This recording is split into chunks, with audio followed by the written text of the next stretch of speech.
Bem, galera, hoje nós vamos ter a nossa segunda entrevista aqui no Papo Aula com o professor Levi e o nosso convidado é Exportado de Belém. É uma fera na biologia, acho que alguns daqui nossos alunos já vão conhecer logo de cara. Ele tem duas facetas, né? Ele lembra o próprio personagem do desenho e ao mesmo tempo tem a genialidade do próprio personagem. Hoje nós vamos entrevistar o professor Dexter Helder de biologia. Mãe, me tira dessa! Eu não vou chegar perto daquele antro infectado e cheio de vírus, não vou! Cheguei, Dexter. Parceirão. E aí, cara? Beleza, meu velho? Beleza, cara? Cara, Diga lá. primeira vez nessa entrevistinha. Você já fez alguma entrevista antes? Olha, eu estou sendo muito requisitado, principalmente internacionalmente, né? Essas entrevistas, né? Agora aqui em Marabá, não. Aqui em Marabá você tá... Não, como você é o nosso já parceiro, já tem um bom tempo já do Partiu Aula, já foi nas nossas aulas, você já sabe como é que funciona todo o nosso pensamento em relação a isso. As perguntas que a gente vai fazer é focado no Enem, mas para dar aquele suporte para o aluno, né? Ou seja, para que o aluno tenha na cabeça dele que ele não é um bicho de sete cabeças. Na entrevista passada, nós fomos com o professor Newton, né? Newton, conhecido dançarino, né? Rebola bem e tal, enfim. E aí hoje a gente quer pegar essa parte da biologia também, que você é o cara, né, da biologia. Não, meu sonho. A gente chega lá. Nós olhamos aqui algumas perguntinhas e o tema vai ser biologia e o Enem. Beleza? Vamos embora. Dexter, Diga primeira lá. pergunta. Como é que você percebe o Enem, percebeu ou o seu caminhamento, né, ao ver as provas do Enem, já que você é professor há tanto tempo, como já é notório saber, olhando em você mesmo? Eu não entendi o que ele falou. Como é que você percebe a mudança no Enem? Você acha que a exigência diminuiu? Como é que você vê a biologia no Enem? Pois é, Levi, na minha opinião, a biologia, ela vem aumentando o nível das questões. Mas não vem assim de forma grotesca, não. Ela vem de forma paulatina, de forma sensível, né? Então, os alunos que estão acompanhando as aulas conseguem perceber que o nível aumentou, mas ainda está de forma discreta, de forma tranquila. Mas Não como tem é que nada eu posso definir? espantosamente. Mas como eu posso definir isso tranquilo para eles? São algumas mudanças de níveis que tem no sentido de colocar questões mais aprofundadas, mas dentro do contexto, no contexto dá para o aluno se virar. Se ele tiver uma boa interpretação, ele consegue. Se ele tiver uma boa leitura de mundo, ele consegue da forma tranquila. Question number 2.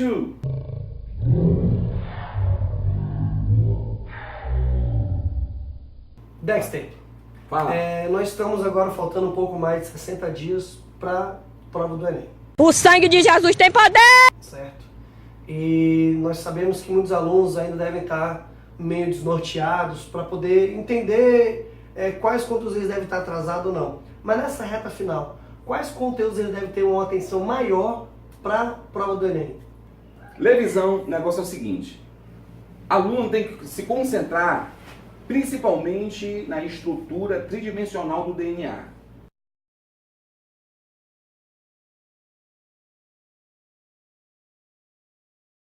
Ácidos nucleicos é o assunto chave. A questão do processo fisiológico, a fisiologia humana, né, ou comparada, mas especificamente a humana, e acima de tudo, ecologia. Ecologia é um assunto que é porrada, é tiro certo. Essa eu vou anotar. Ou seja, se o aluno hoje estiver nervoso, falando que está atrasado, se ele pegar esses três conteúdos, 3 conteúdinhos e DNA, focar DNA, fisiologia humana, Fisiologia comparado ou humana. não, e ecologia, ele consegue então ter e uma base ecologia. bacana. E ecologia, exatamente.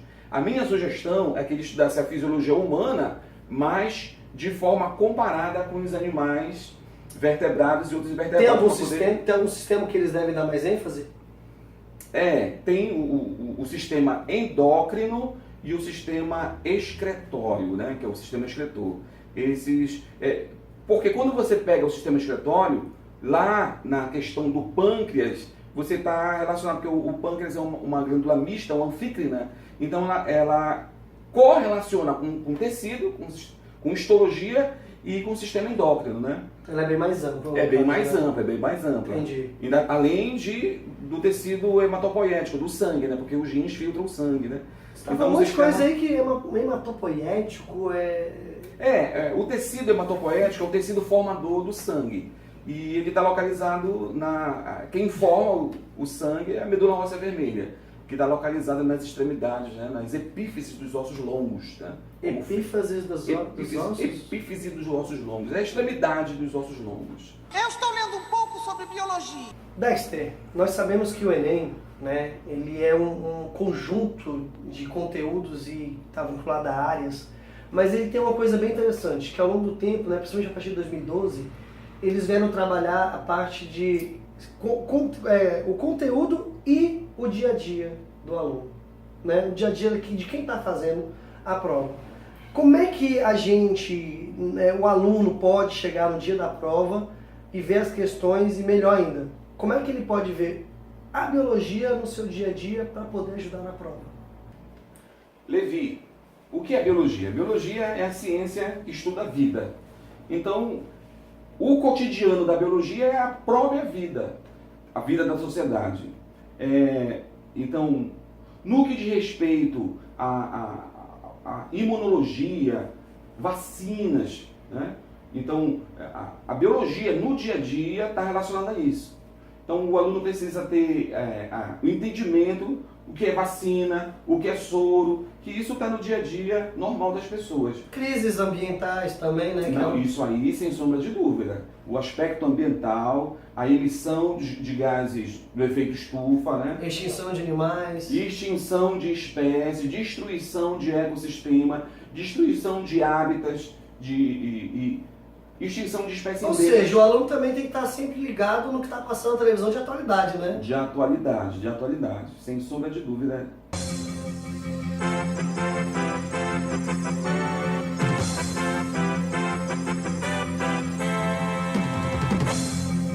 Dexter, sobre a atualidade, né? A gente falou sobre a questão do aluno estar acompanhando sempre a atualidade. Nós vimos que o governo federal, por várias vezes, falou que, né, o sarampo tinha sido erradicado. Mas do ano passado para cá, nós estamos tendo alguns surtos, Verdade. de sarampo. O que você tem a dizer em relação a isso? Claro, para estudar, talvez não cobre em 2018, mas por ser algo tão novo, provavelmente pode ser algo que o aluno tem que ficar de olho para o ano que vem, ou talvez caia esse ano também, né? Sabe o que é interessante nessa história? Bem, o aluno tem que perceber quais são as doenças, se ela é causada por vírus, se é causada por bactéria, se é causada por protozoário, se é causada por uma verminose. Ele tem que relacionar a doença ao agente etiológico. No caso do sarampo, o aluno tem que ficar ligado que sarampo é uma virose, entendeu? Sim. E aí, qual é o procedimento para tratar a virose? Vacinação.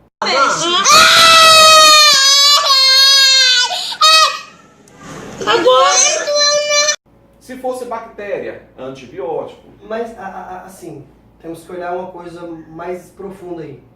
Mas por que houve esse retorno do sarampo agora? O que está acontecendo? É um problema de saúde pública ou é um problema de saneamento básico? Porque a gente tem que olhar agora a biologia do nosso dia a dia. E essa parte do sarampo é esse momento de nós olharmos bem. O que possibilitou esse retorno do sarampo se por muito tempo disse que ele tinha sido erradicado?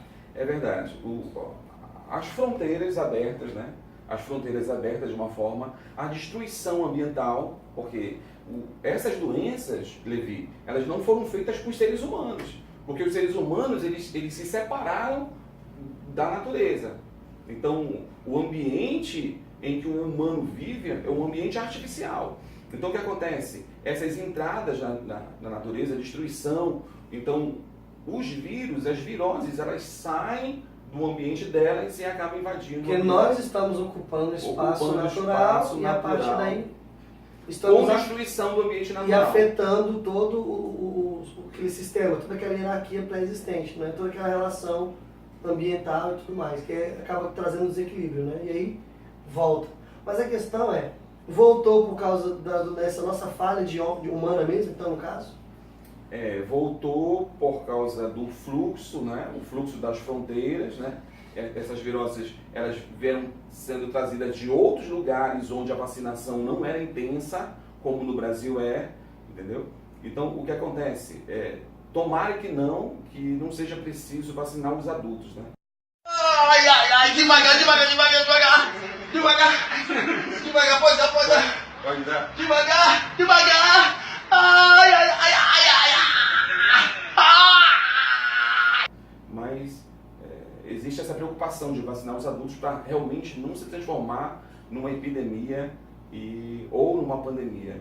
Dex, você falou uma coisa bem interessante aí, que vai aqui o aluno precisa saber isso como se fosse um glossáriozinho. Você falou sobre epidemia e uma pandemia. Você poderia dar uma explicação sobre a diferença desses dois? Posso fazer até melhor, Levisão. Posso pegar a diferença de endemia. Endemia é uma questão regional. Epidemia é uma questão mais de vários ambientes, várias cidades, vários estados. Aí você tem uma epidemia. E a pandemia é quando ultrapassa as fronteiras do país. Dexter, fala, agora a gente vai sair da parte da visão mais ampla e vamos agora para mais específica. Nós temos, a gente estava conversando aqui previamente, né, nos intervalozinhos da gravação, sobre algumas habilidades que mais são exigidas no Enem. Né? E você já tinha falado que é H14 e H17. Como é que a gente pode trabalhar essas habilidades de uma forma muito mais profunda no Enem? Bem, Levi, tem que entender uma coisa. Na competência 4, que foca especificamente a ecologia, você tem a habilidade 14. Então, o que é que você tem que entender de ecologia? Os impactos ambientais, impacto ambiental, as relações ecológicas, a diferença de protocooperação para mutualismo, mutualismo, aonde o mutualismo está na relação com as bactérias do ciclo do nitrogênio, etc. No caso da rizóbio, né, que fica nas raízes das leguminosas. Então, ecologia, a habilidade 14, ela é porrada, tem que se concentrar. Se eu migrar para a competência 5, aí você tem a habilidade 17. Na habilidade 17, tu tem que ter a relação da biologia com a matemática, a relação da biologia com a química, a relação da biologia com as outras disciplinas de uma forma geral. Porque você tem mapas, você tem interpretação de gráfico, infográfico. Então, especificamente nessa habilidade 17, da competência 5, você tem que ter a noção da biologia com e trabalhar a bendita da interdisciplinaridade. Interdisciplinaridade. For your information, Potter, asphodel and wormwood make a sleeping potion so powerful it is known as the Draught of the Living Dead. Dexter, nós estávamos falando na pergunta anterior sobre as habilidades, né? E você falou uma coisa bem interessante, que é a junção daquela determinada habilidade com outras áreas de conhecimento. Então, assim, é possível então fazer essa junção de uma forma bem clara, não só essa habilidade, mas a biologia em si. E como é que eu visualizo a biologia com as outras áreas?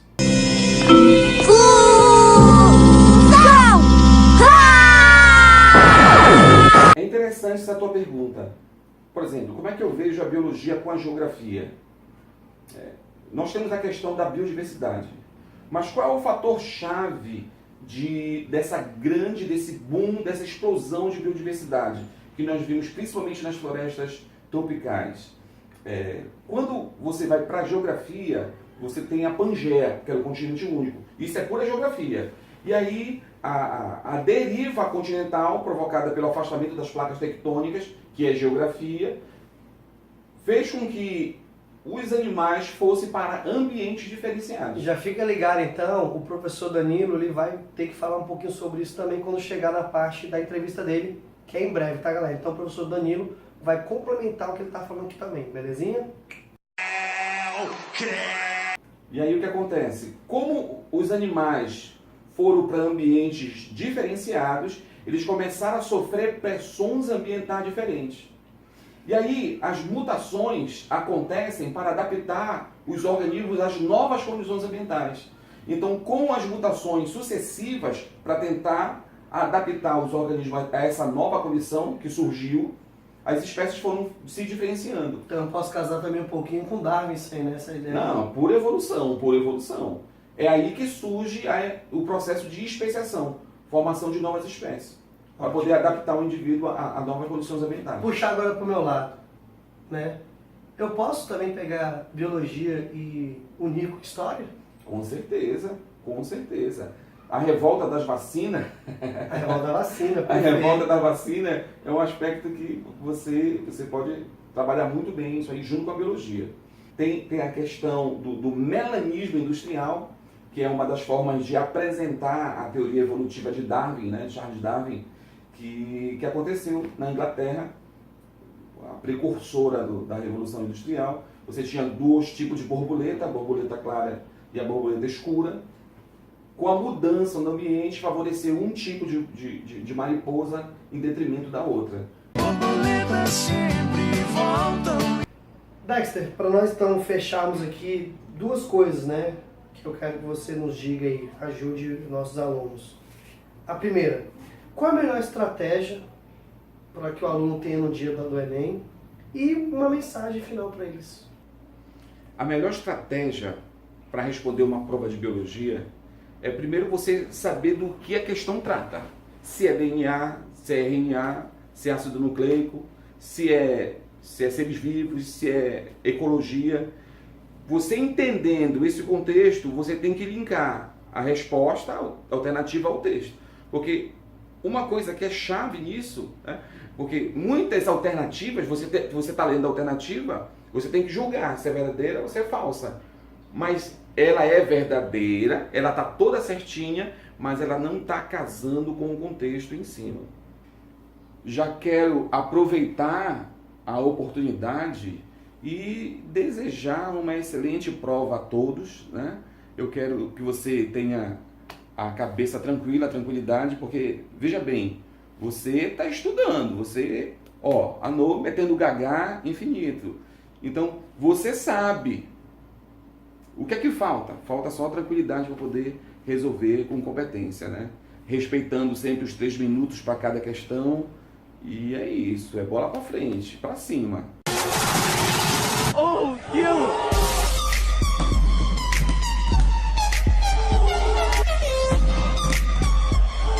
Obrigado, cara, por ter aceitado o convite, por ter vindo aqui. Isso, pode porque contar com a gente. No final das contas, o que você trouxe é para ajudar mais nossos alunos, tá ok? A gente agradece muito e esperamos que você venha de novo aqui conosco, tá bom? Tamo Obrigadão junto. mesmo. Valeu, cara.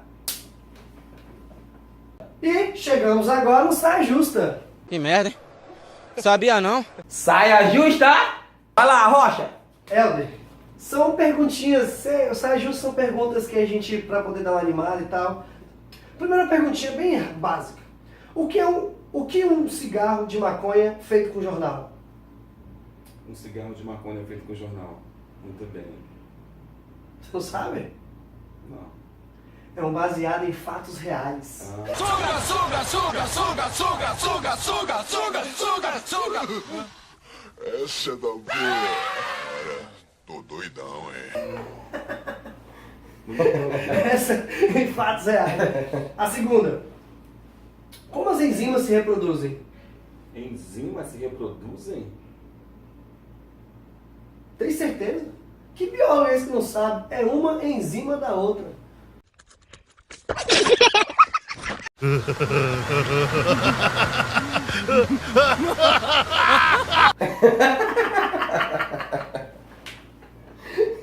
E a última, vê se ela sabe mesmo a última. Qual animal que tem a picada mais forte? Picada mais forte? Eu também não sei, não. Eu também não sei essa não. Bora fazer uma pesquisa, pessoal? Bora fazer uma pesquisa, Você pode pessoal. pesquisar aí e comenta aí no vídeo qual é o animal que tem a picada mais Qual forte. animal viu? que tem a picada mais forte? Eu acho que é o negão do WhatsApp. Falou, galera! Valeu, galera! Até mais! Foi ótimo. É? Bem, galera, vocês viram a entrevista com o professor Dexter, vocês viram como é que foi bacana esse momento de conversa com ele. E não se esqueça, se inscreva no canal, aperta o sininho também para vocês receberem as novas notificações. E é claro, se você tiver alguma sugestão, vai lá nos comentários também. E ó, dá o seu like. Logo, logo nós vamos ter mais vídeos para vocês. E não se esqueça, Partiu Aula é com você. Now the world don't move